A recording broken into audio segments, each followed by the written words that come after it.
Hello and welcome back everyone to the race day coverage for Weymouth 70.3, which was yesterday. So here I am actually just waiting to start the swim. The faster people have already gone in at this point, but yeah, I'm just checking the watch is working. I'm actually going to do this video as a bit of a sort of commentary over the top of some footage from the day, so hopefully it'll be a bit more fun. But here I am running in, trying to not make the same mistake that I did in Nottingham by faffing around at the start for ages. So literally jump in, one last check of the watch, and then I'm off.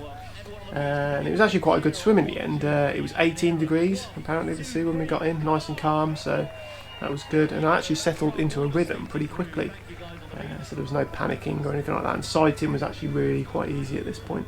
On the return back to the beach, I could basically not see anything, and I was basically just trying to follow people's feet in front because I just couldn't see a single buoy.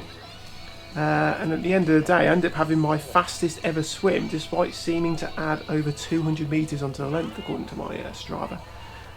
Not quite sure I've managed that properly, but I think it might be to do with the swim between the second and third buoy. It actually felt like we were swimming in a bit of an arc. I don't know if anybody else found that, but I'm guessing that was the tide and stuff actually taking us out or pushing us out slightly further, and to then swim back to the second buoy. Also as well, I completely forgot from 2019 how much salt water you end up taking on with almost every breath. So by the end of the swim I actually thought I'd be spitting blood. I also got to the point where I thought I'm not going to need my electrolyte gels anymore because I've taken on so much sodium in the swim. But yeah, like I say, overall the swim course was pretty good. The time to the first buoy was a little bit long. This is actually the fastest people coming out now. Needless to say, I am not one of these people.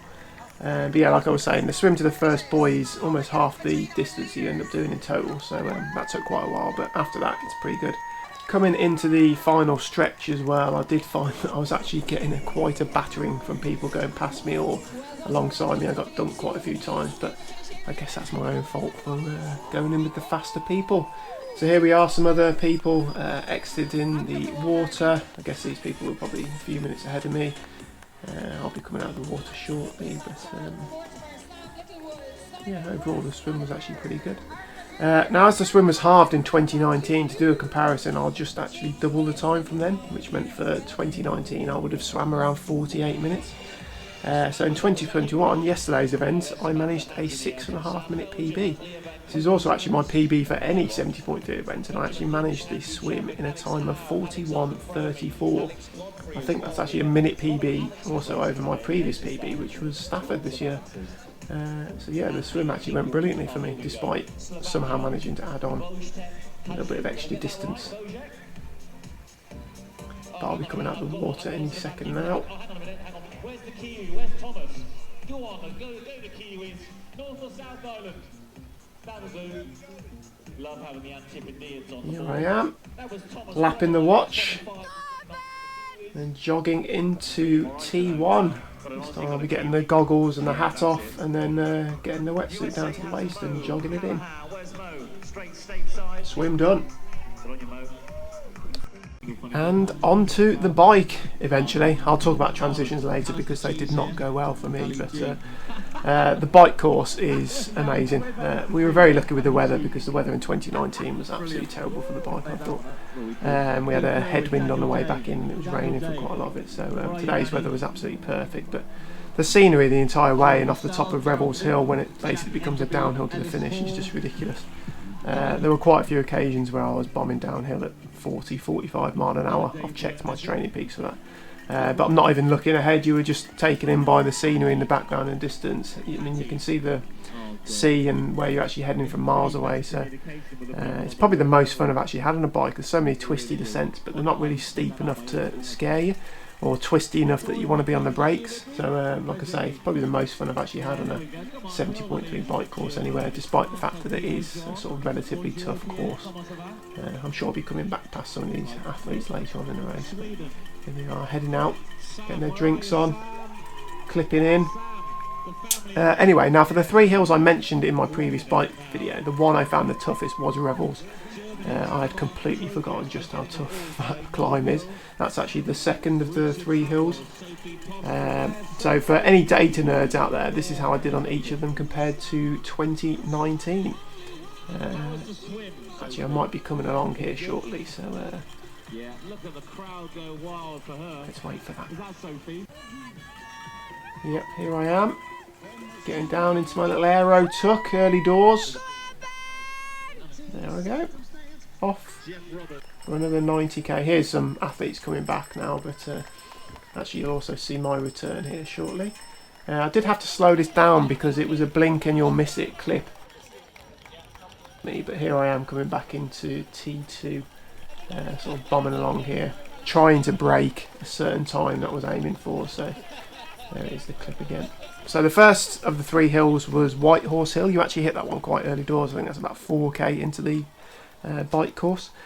So I managed that this time in 5 minutes and 44 seconds at an average of 254 watts.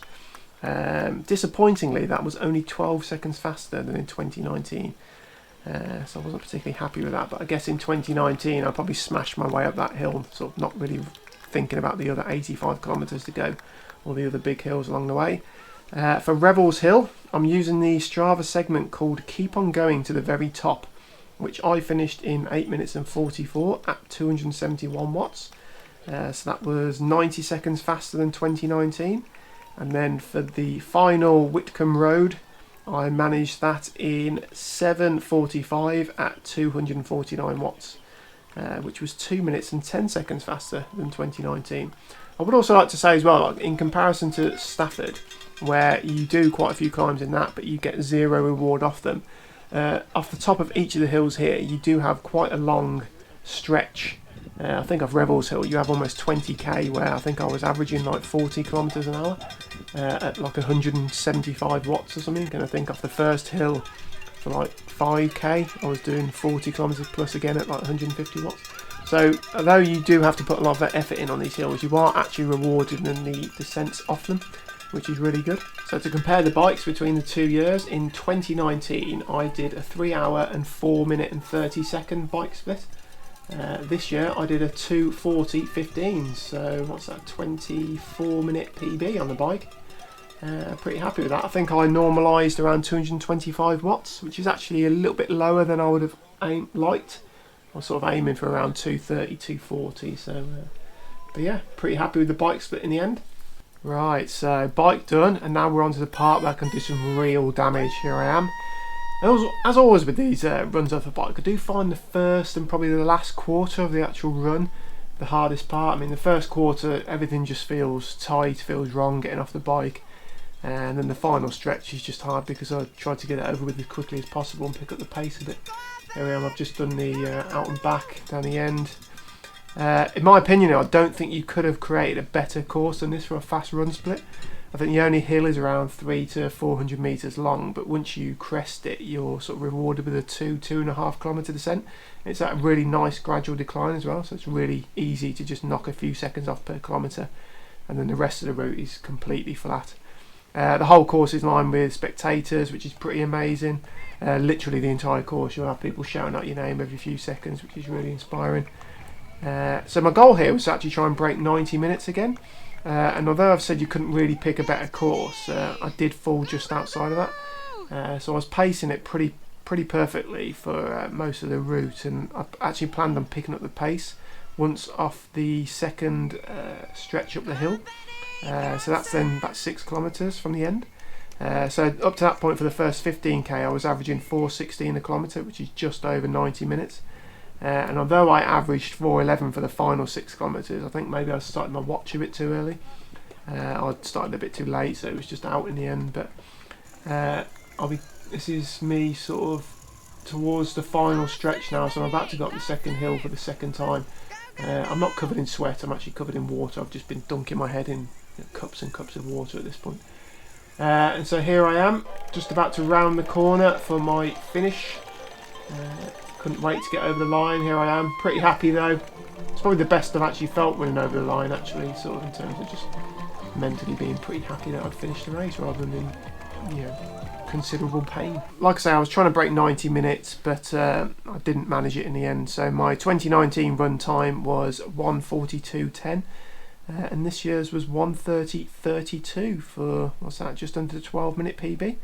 And overall, like I say, I think it was my best run off the bike when you take into account just how tough the bike course was.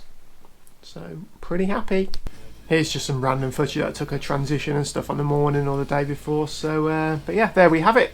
The final try of the year done, and I feel like I've actually managed to piece all of the three different disciplines together after focusing on one at a time at each of the other 70.3s that I've done this year. So, like I said earlier, I did balls up the transitions with a lot of needless faffing, and my total transition time was, well, around 10.5 minutes, ridiculously long. My overall race time was 5 hours, 2 minutes and 47 seconds, and that would have been around a 45-minute course PB if the 2019 swim time had been the full distance. So can't really complain about any of that. Really happy with the results and with each of the different disciplines as well. Up next, I'm going to do a comparison of Stafford versus Weymouth, as I've done them both twice now, so I've got pretty good insight into which I think is the better course. So look out for that one coming soon, and I will see you in the next one. Bye.